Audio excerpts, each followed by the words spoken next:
اگر شکریہ ادا ہی کرنا ہے تو کم از کم ایسا کچھ کرو جس سے مجھے خوشی ہو۔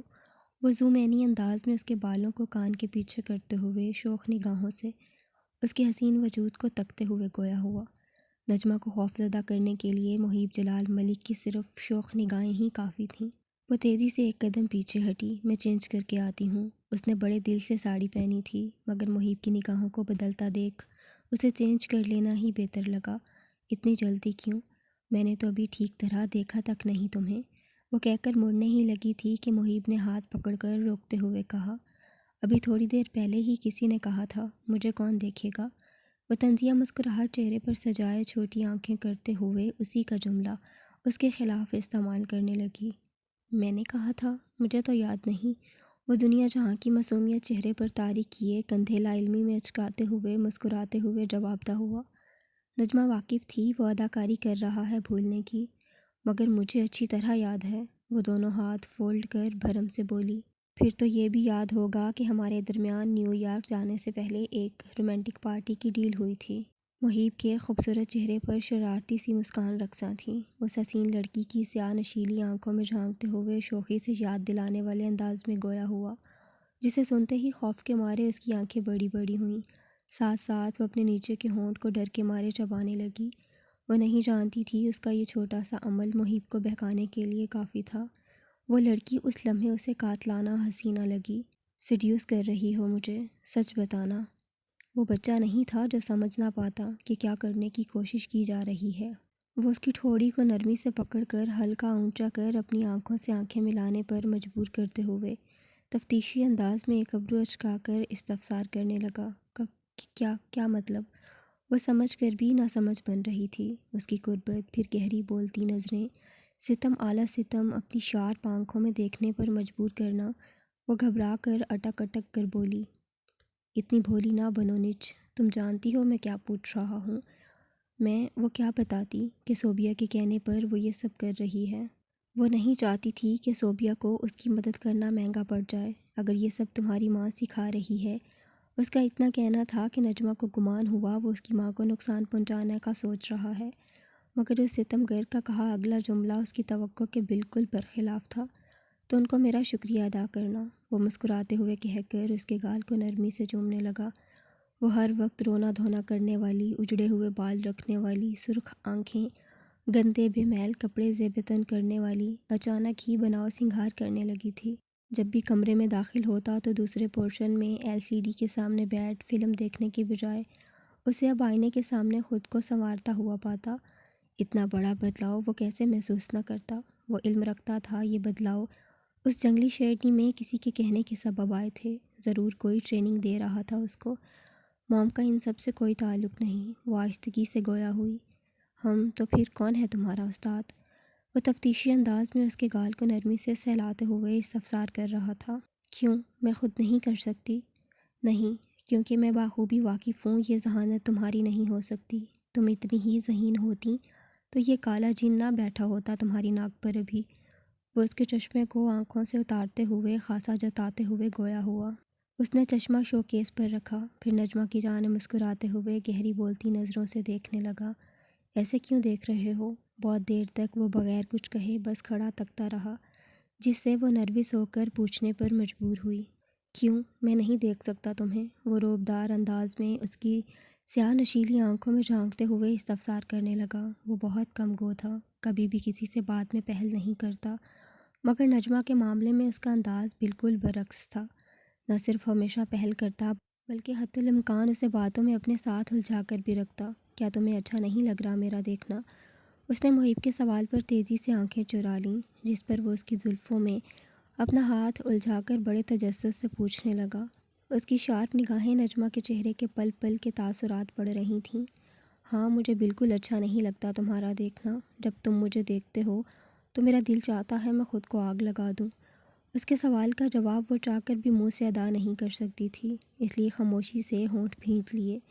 تم ہی تو کہتے ہو کسے فرق پڑتا ہے میرے چاہنے یا نہ چاہنے سے؟ تو وہ ابھی اس کی نیلی سمندر جیسی حسین آنکھوں میں دیکھتے ہوئے بول ہی رہی تھی کہ اس وجیحہ مرد نے اپنی شہادت کی انگلی اس کے لبوں پر رکھی۔ محیب واقف تھا مزید باتیں کیں تو لڑائی شروع ہو جائے گی، اور وہ لڑنے کے بالکل بھی موڈ میں نہیں تھا۔ اس کی انگلی رکھتے ہی نجمہ کی اوپر کی سانس اوپر اور نیچے کی نیچے رہ گئی تھی۔ اگلے ہی لمحے محیب نے اسے برائڈل اسٹائل میں اٹھا لیا۔ وہ سو چکی تھی، مگر محیب کی آنکھوں میں نیند دور دور تک نہ تھی۔ ایک رنج تھا جو اس کے دل کو گھیرے ہوئے تھا۔ وہ لڑکی مل کر بھی نہیں مل رہی تھی اسے۔ وہ جسم پر قابض ہو سکتا تھا، اسے پا سکتا تھا جب دل چاہے، مگر روح پر قابض ہونا ممکن نہ تھا اس کے لیے۔ جبر جسم پر ہو سکتا ہے، روح پر نہیں۔ ہوس جسم سے پوری ہو سکتی ہے، طلب بھی جسم سے پوری ہو سکتی ہے، مگر محبت نہیں ہو سکتی۔ محبت صرف جسم نہیں مانگتی، محبت عوض میں محبت کی ہی طالب ہوتی ہے۔ وہ لڑکی ایک مردہ جسم کی مانند ملتی ہے اسے، جو پہلے تو اس کی طلب کو بھر دیتا، مگر اب نہیں، کیونکہ اب وہ روح کا طالب ہو گیا تھا۔ وہ اسے اب سکون کے بجائے اذیت دے رہی تھی۔ وہ پہلی بار خود کو بے بس پا رہا تھا۔ اپنے برابر میں لیٹی اس حسین لڑکی کے چہرے کو تکنے لگا، جو اس کے دل میں آگ لگا کر آرام سے سو رہی تھی۔ وہ نہیں جانتا کہ کب تک اس کے حسین وجود کو حسرت سے تکتا رہا، پھر دل جلے انداز میں اس کے چہرے پر کمبل ڈال دیا۔ آج لیٹ گھر آؤں گا، ویٹ مت کرنا، دودھ پی کر سو جانا۔ ٹائم پاس کرنے کے لیے اس نے ناول پڑھنا سٹارٹ کر دیا تھا۔ ابھی وہ اپنے ناول کی دنیا میں ہی مگن تھی کہ محیب کا میسج سکرین کے اوپر شو ہوا، جسے دیکھ حیرت کے مارے اس کی بڑی بڑی آنکھیں باہر آنے کو تھیں۔ کیا میں خواب دیکھ رہی ہوں یا واقعی ہی محیب جلال ملک نے ابھی مجھے میسج کیا ہے؟ اس جلاد کو کب سے میری اتنی فکر ہونے لگی؟ وہ اپنی آنکھیں بے یقینی سے مسل کر دوبارہ سیل کی اسکرین دیکھنے لگی۔ گھر لیٹ کیوں آؤ گے؟ وہ ایک عورت تھی، اوپر سے بیوی، چاہ کر بھی خود کو روک نہ سکی، تجسس کے مارے سوال کیا۔ اس کے سوال پر محیب کے ہونٹ کھول ہوئے۔ اس کے چہرے پر ایک دو ثانیوں کے لیے حیرت جھلکی۔ یہ جنگلی شیرنی کب سے میری زندگی میں انٹرسٹ لینے لگی؟ وہ آہستگی سے خود کلامی کرنے لگا۔ کیونکہ فرینڈس کے ساتھ کلب جا رہا ہوں، اس نے کار کا گیٹ کھولتے ہوئے رپلائی کیا۔ کس کو میسج کر رہا ہے؟ ڈرائیونگ سیٹ پر بیٹھا نوجوان اسے دیکھ تجسس سے استفسار کرنے لگا۔ اپنی وائف کو۔ وہ نارمل انداز میں جواب دے کر واپس اپنے سیل کی اسکرین دیکھنے لگا۔ کلب؟ اور وہ کیوں؟ پارٹی کے لیے۔ تمہارے فرینڈس میں صرف میل فرینڈس ہیں یا فیمیل بھی ہیں؟ نہ جانے دل کو کیا سمائی تھی جو یہ سوال کیا۔ ظاہر سی بات ہے، اتنا بڑا بزنس مین ہے تو فیمیل فرینڈس ہونا تو عام سی بات ہے۔ میسج سینڈ کرنے کے بعد محسوس ہوا شاید غلط سوال کر بیٹھی ہے۔ کیوں؟ کیا مجھے فیمیل فرینڈس الاؤ نہیں ہیں؟ اس نے سوال کا جواب دینے کے بجائے الٹا سوال کر کے نجمہ کو الجھن میں ڈال دیا۔ نجمہ امیجن کر رہی تھی اس کے چہرے پر کتنی اکڑ ہوگی جب وہ یہ سوال کر رہا ہوگا۔ میاں بیوی گاڑی کے دو پہیے ہوتے ہیں۔ جب ایک آدمی اپنی بیوی کا کسی میل فرینڈ سے ملنا جلنا پسند نہیں کرتا تو وہ عورت سے کیوں امید رکھتا ہے کہ وہ اس کے فیمیل فرینڈ سے ملنے جلنے پر کوئی اعتراض نہ کرے؟ معاملہ برابری کا ہونا چاہیے۔ جو اپنے لیے پسند ہے وہی اپنے پارٹنر کے لیے بھی پسند ہونا چاہیے، اور جو اپنی طبیعت اور نفس پر گراں گزرتا ہے تو سوچنا چاہیے کہ یقیناً وہ مقابل کی طبیعت پر بھی بھاری ہوگا۔ نجمہ کو محیب کا کیا سوال سخت ناگوار گزرا۔ کیا وہ محیب نہیں تھا جس نے شہریار سے اتفاقی ملاقات پر اتنا بڑا سین کریٹ کیا، خواہ کا غصہ ظاہر کیا، اپنی ناراضگی کا نشانہ بنایا؟ وہ ابھی رپلائی میں میسج ٹائپ کر ہی رہی تھی کہ اس کا پھر سے میسج آیا۔ میں ابھی فرینڈس کے ساتھ ہوں، بعد میں بات کرتا ہوں۔ یہ میسج پڑھنے کے بعد اس نے غصے سے اپنا سیل بیڈ پر پٹک دیا۔ پھر اگلے ہی لمحے یاد آیا کہ وہ تو رومانٹک ناول پڑھ رہی تھی، جس پر تیزی سے اپنا سیدھا ہاتھ سر پر مارتے ہوئے دوسرے ہاتھ سے سیل اٹھا کر دوبارہ ناول پڑھنا سٹارٹ کیا۔ ابھی 2 منٹ بھی نہ گزرے تھے کہ ایف بی کا نوٹیفیکیشن اسکرین پر شو ہوا۔ نوٹیفیکیشن کو جیسے ہی کلک کیا آنکھیں حیرت سے پھیلیں۔ واقعی ہی اس کے لیے یقین کرنا مشکل تھا کہ محیب جلال ملک نے اسے فرینڈشپ ریکویسٹ سینڈ کی تھی۔ 2-3 ثانیوں کے لیے یہی سوچتی رہی کہ قبول کرے یا نہیں، کیونکہ اس کی آئی ڈی بہت پرانی تھی، اس لیے اس میں زیادہ تر تصویریں زارون، اس کی family, school friends, college friends اور جہاں وہ پارٹ ٹائم جاب کرتی تھی وہاں کی تھیں۔ فیس بک پر صرف آئی ڈی نہیں ہوتی ہماری، کبھی کبھار ہماری سنہری یادوں کا گلدستہ سجا ہوتا ہے جسے ہم ہر کسی سے شیئر نہیں کرنا چاہتے۔ سارا مسئلہ ہی یہی تو تھا۔ محیب جلال ملک آج بھی اس کے لیے اتنا قابل اعتبار شخص نہیں تھا کہ وہ اسے اپنے دوستوں کی فہرست میں شامل کرتی اور اپنی سنہری یادوں کو اس سے شیئر کرتی، مگر وہ یہ بھی جانتی تھی کہ یہ دوستی کا بڑھا ہوا ہاتھ قبول کر لینے سے رشتے میں بہتری آ سکتی ہے۔ اس کی انگلی ایکسیپٹ اور ڈیلیٹ کے بٹن کے درمیان تھی۔ کیا کروں؟ میری ننھی جان، ماما صرف یہ تمہارے لیے کر رہی ہیں، ورنہ تمہارے بابا اس قابل نہیں کہ میں انہیں اپنی فرینڈ لسٹ میں شامل کروں۔ اس نے اپنے پیٹ کے مقام پر ہاتھ رکھ کر نرمی سے کہا اور ریکویسٹ قبول کر لی۔ قبول کرتے ہی اسے محیب کی 5 منٹ پہلے پوسٹ کی ہوئی تصویر نظر آئی، جس میں وہ ایک گاڑی میں تھا۔ اس کے ساتھ 3 لڑکے، جو دیکھنے سے ہی امیر گھر کے معلوم ہو رہے تھے، مسکراتے ہوئے نظر آئے۔ نجمہ بڑے اشتیاق سے اس کی آئی ڈی دیکھنے لگی۔ اس کی ہر پوسٹ پر لائکس اور کامنٹس بھرے پڑے تھے، جو زیادہ تر لڑکیوں کی جانب سے تھے۔ وہ خوبرو نوجوان لڑکیوں میں کتنا مشہور ہے، اس بات کا اندازہ نجمہ کو اس کی آئی ڈی سے ہو رہا تھا۔ نجمہ کو اس کی پوری آئی ڈی پر سوائے پلوشہ کے اور کوئی لڑکی نظر نہ آئی۔ محیب کی آئی ڈی پر وہی تصویر نظر آئی جو پلوشہ نے کچھ وقت پہلے پوسٹ کی تھی، جب وہ محیب کے ساتھ سیر و تفریح کرنے کے لیے گئی تھی۔ محیب نے اپنی پوسٹ کے ذریعے جواب دیا تھا نجمہ کو کہ اس کی کوئی فیمیل فرینڈ نہیں۔ وہ الگ بات ہے کہ اس کا دیا جواب اس نادان لڑکی کو سمجھ نہ آیا۔ وہ اپنا ناول چھوڑ کر نہ جانے کتنی دیر بیٹھی محیب کے کامنٹس پڑھتی رہی، خاص طور پر اس پوسٹ کے جو پلوشہ کے ساتھ تھی۔ آپ بہت خوبصورت ہیں، جبکہ آپ کی منگیتر بس ٹھیک ٹھاک دکھتی ہیں۔ یہ کامنٹ پڑھتے ہی نجمہ کے سینے میں جیسے آگ لگی۔ لڑکیاں تو جیسے مری جا رہی تھیں محیب جلال ملک کی خوبصورتی اور ڈیشنگ پرسنالٹی پر۔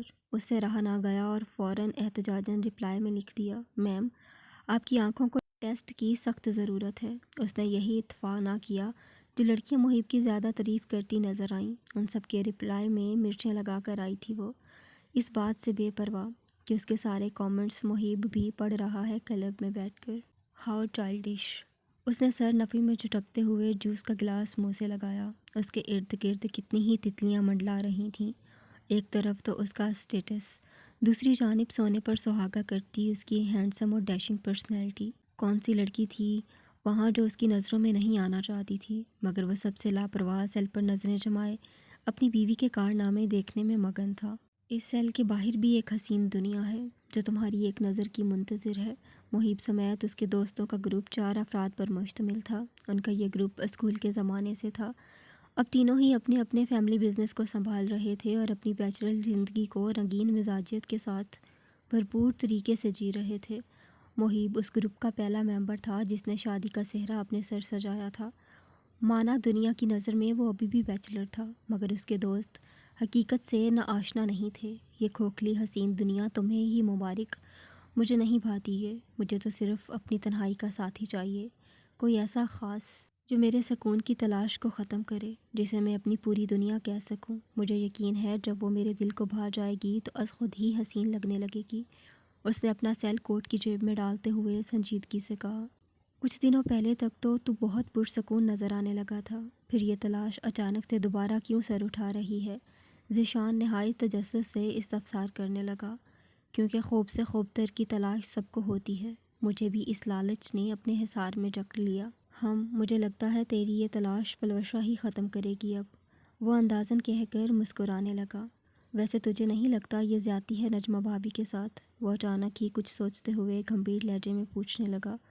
اس وجیہہ مرد نے ایک ابرو اچکا کر سوالیہ نظروں سے ذیشان کی جانب دیکھا۔ تو دوسری شادی ان کے سامنے ہی کر رہا ہے، کم از کم جب تک تیری شادی نہیں ہو جاتی انہیں کسی اور جگہ شفٹ کر دے۔ وہ دوستانہ تجویز پیش کر رہا تھا۔ آخر کو عورت ہے یار، تھوڑا خیال کر لے ان کی فیلنگز کا۔ تو ملا نہیں ہے میری جنگلی شیرنی سے اب تک، بہت خطرناک ہے وہ، اپنے حق پر کسی کو ڈاکہ نہیں ڈالنے دے گی، بشرط اپنا حق سمجھے۔ وہ اہمیت نہیں دیتی اس رشتے کو جو ہمارے درمیان ہے، سو اس کی فکر نہ کر۔ محیب نہایت لاپرواہی سے جواب دہ ہوا۔ وہ ایک نیکلس اٹھا کر بغور دیکھ رہا تھا جب مبشرہ بیگم کی نظر اس پر پڑی۔ تم کب سے جولری میں انٹرسٹ شو کرنے لگے؟ وہ بے ساختہ ہی پوچھ بیٹھی تھیں۔ یہ آپ کا ہے؟ اس نیکلس پر نظر ٹکائے استفسار کرنے لگا۔ ہاں میرا ہے۔ کیوں تمہیں اچھا لگا یہ؟ انہوں نے پہلی بار محیب کو اپنی جولری میں انٹرسٹ لیتے دیکھا تو مسکراتے ہوئے پوچھنے لگیں۔ وہ آج کل بہت چہکتی ہوئی نظر آ رہی تھیں، اور کیوں نہ ہوتیں، ان کے بڑے بیٹے کی 1 ماہ میں شادی جو تھی، انہوں نے تو شادی کی تیاریاں بھی شروع کر دی تھیں۔ اسی سلسلے میں اپنی ساری جولری نکال کر بیڈ پر سجائے بیٹھی تھیں کہ محیب کی نظر ان کی جولری میں موجود ایک سفید ڈائمنڈ کے نیکلس پر پڑی۔ وہ نیکلس اس کی توجہ اپنی جانب مبذول کرنے میں کامیاب رہا تھا۔ اس نے اس بات میں سر ہلا کر کہا۔ کتنے میں فروخت کریں گی آپ؟ اس کا سوال سنتے ہی مبشرہ بیگم چونک کر اس کی جانب دیکھنے لگیں۔ تم تو واقعی ہی بینے بنے بیٹھے ہو، بھلا کوئی اپنی ماں سے بھی خرید و فروخت کرتا ہے؟ اگر تمہیں پسند آ گیا ہے تو میں پلوشا کی بری میں رکھ دوں گی، وہ آخری جملہ خاصا جتاتے ہوئے بولی۔ نہیں، مجھے کسی اور کو دینا ہے، آپ بتائیں کتنی قیمت ہے اس کی؟ پہلے تو مبشرہ بیگم کو لگا وہ مذاق کر رہا ہے، مگر اس وجیحہ مرد کے چہرے کی سنجیدگی انہیں شوق میں مبتلا کر گئی۔ کسی اور کو؟ میں پوچھ سکتی ہوں کون ہے وہ خوش نصیب لڑکی جس کے لیے محیب جلال ملک نیکلس خریدنا چاہتا ہے؟ ان کے لہجے میں حیرت نمایاں تھی۔ ہے کوئی؟ اس نے لاپرواہی سے نیکلس کا باکس بند کرتے ہوئے کہا۔ تم نجمہ؟ وہ دانستہ طور پر اپنا جملہ ادھورا چھوڑ کر اس کے چہرے کے تاثرات پڑھنے کی کوشش کرنے لگیں۔ اس کا حسین چہرہ ہمیشہ کی طرح بے تاثر تھا۔ وہ نہیں جان سکیں، مگر اگلے ہی لمحے جیسے وہ اپنے ذہن میں آنے والے خیال کا خود ہی مذاق اڑانے لگیں۔ یہ کیسے ممکن تھا کہ محیب اپنی جانی دشمن کو نیکلس دے؟ اس نے کبھی پلوشا کو تحفہ نہیں دیا جس سے وہ محبت کا دعوے دار تھا، تو اس لڑکی کو کہاں سے دے دے جو اس کی پیدائشی دشمن تھی، جس سے شادی بھی جائیداد حاصل کرنے کے مقصد سے ہوئی تھی؟ اگر میری بہو کے لیے نہیں ہے تو پھر معذرت میں نہیں دینے والی، تم جولر سے ایسا ہی دوسرا بنوا لو۔ وہ مسکراتے ہوئے انکار کر چکی تھیں، ساتھ ساتھ نیا بنوا لینے کی تجویز بھی دے ڈالی۔ نو، مجھے یہی چاہیے، وہ سنجیدگی سے گویا ہوا۔ وہ نہایت ضدی مزاجیت کا مالک تھا۔ ویسے تو کوئی چیز اس کی آنکھوں کو اتنی جلدی متاثر نہیں کرتی، لیکن جب کر جائے تو وہ صرف اس کی ہوتی۔ یہ نیکلس آپ مجھے دے دیں، میں آپ کے لیے دوسرا بنوا دوں گا۔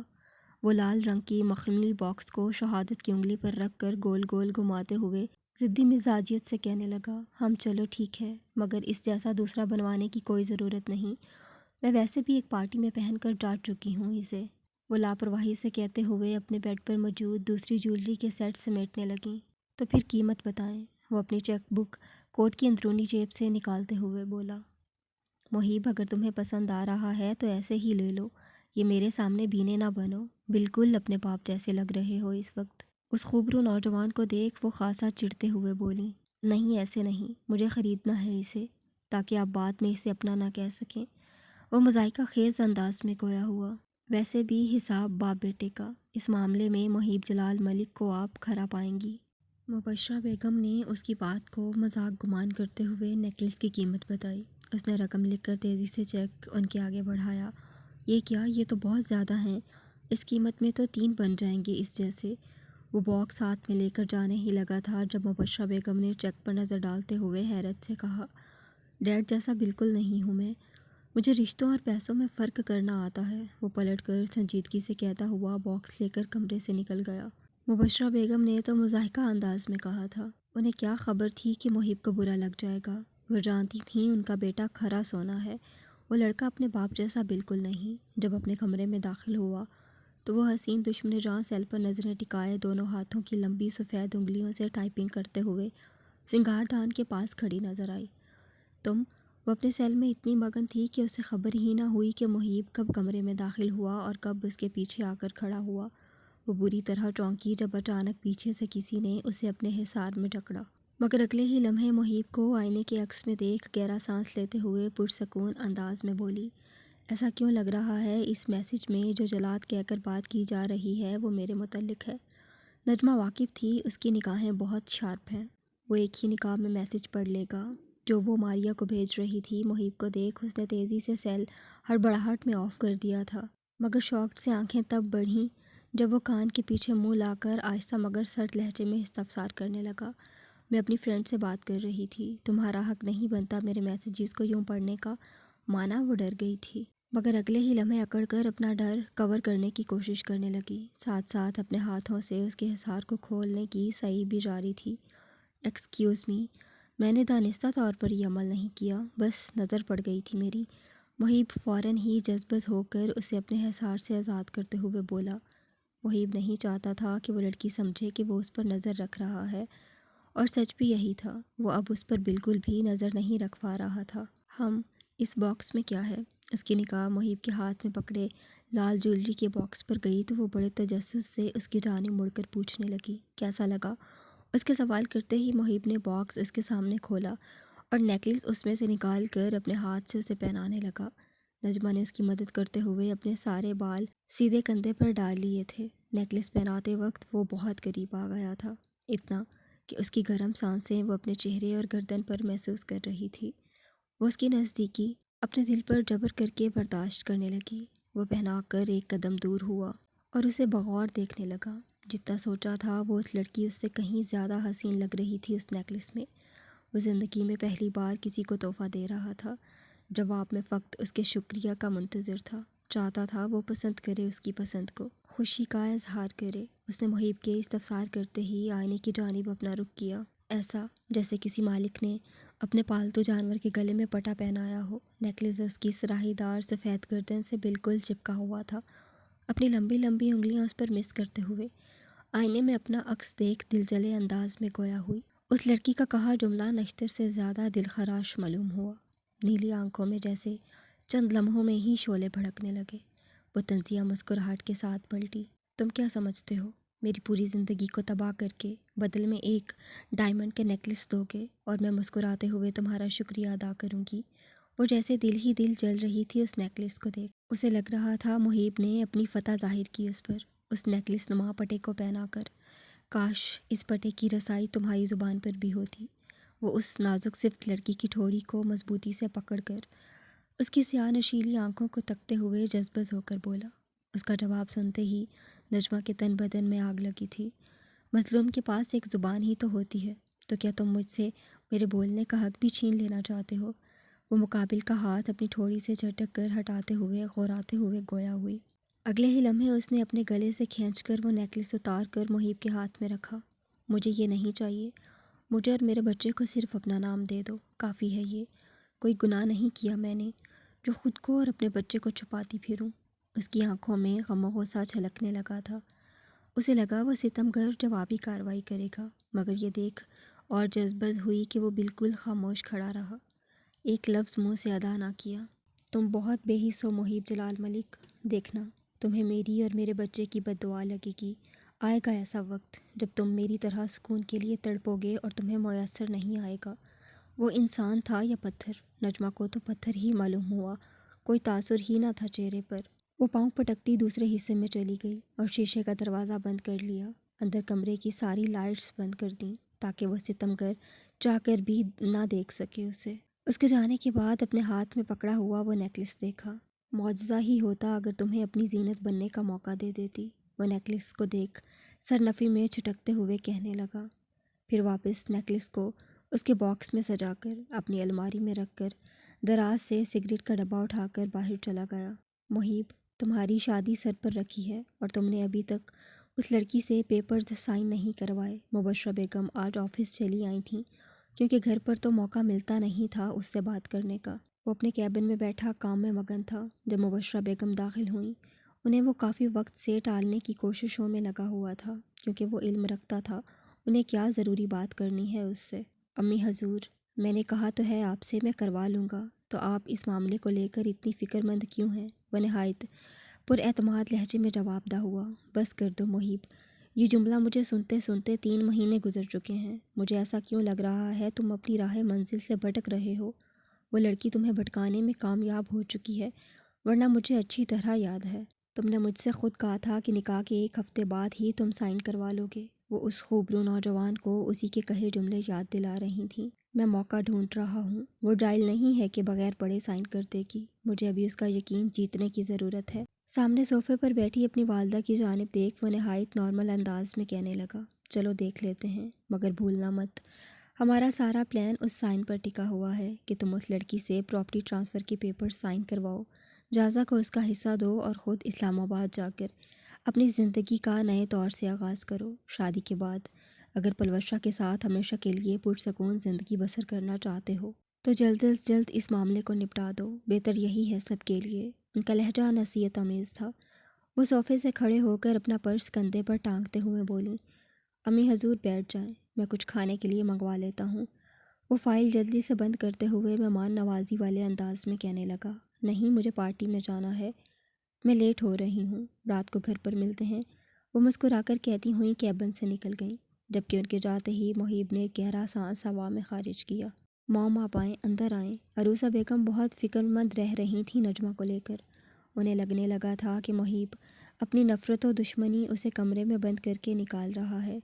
نجمہ نے ابھی تک کسی کو اپنی پریگنینسی کے متعلق نہیں بتایا تھا، حتیٰ کہ اپنی والدہ کو بھی نہیں۔ وہ نہیں چاہتی تھی کہ جیسے وہ ہر وقت پریشان و فکر مند رہتی ہے ویسے ہی اس کی ماں بھی رہے۔ بیٹا، میں نے سوچ لیا ہے، میں تمہیں مزید اس ظالم شخص کی قید میں نہیں رہنے دوں گی۔ یہ تو تمہیں ایک کمرے میں اکیلا رکھ رکھ کر ذہنی مریض بنا دے گا۔ وہ اپنی دشمنی تمہیں اس طرح اپنے کمرے میں قید کر کے نکالے گا، میں نے کبھی نہیں سوچا تھا۔ تم ٹھیک کہتی تھی اس کے بارے میں۔ وہ روتے ہوئے ڈائریکٹ اس کے سینے سے لگ گئی تھیں۔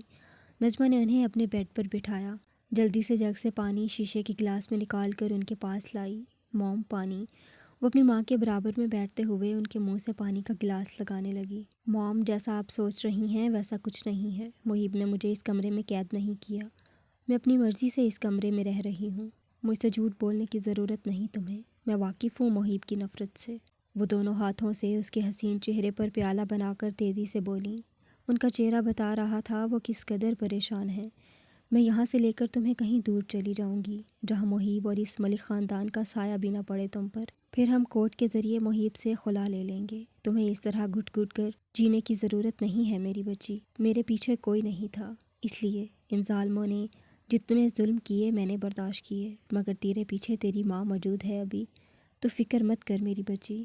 وہ ابھی بول ہی رہی تھیں کہ کمرے کا دروازہ کھلا۔ محیب کو دیکھ عروسہ بیگم کی آنکھوں میں کدورت امڑ آئی تھی۔ ان کا بس نہیں چل رہا تھا کہ سامنے کھڑے مغرور و ظالم شخص کا منہ نوچ لیں۔ ان کی آنکھوں کی کدورت کو محیب نے پہلی ہی نگاہ میں بھانپ لیا تھا۔